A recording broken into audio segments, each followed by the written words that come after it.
మామ ఏం చేస్తున్నావురా? ఖాళీగా కూర్చున్నా. ఈ ఆకలిగా ఉంది, ఏమైనా పెట్టేచ్చు కదరా?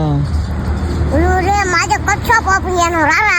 అబ్బా ఏడా దాడేరా. పదాం బా.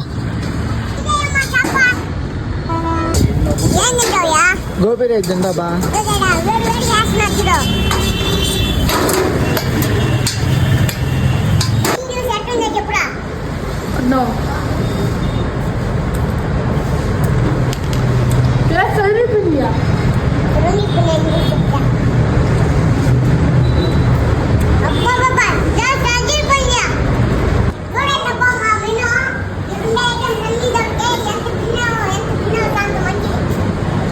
ఒక్కసారి మా వాటర్కి వచ్చి తిన్నాడండి, బాగా తింటేనే రీలే పోస్ట్ చేయను, మీకోసం ఎదురు చూస్తానంట వచ్చేంత వరకు. అట్లే చెప్తాను, చెవులు వినబడేటట్టుగా గుర్తుపెట్టుకొని. తిరుపతి రైల్ చెరువు రోడ్, మీ గ్యాస్ గోడౌన్ పక్కన వెన్నెస్ కిచెన్.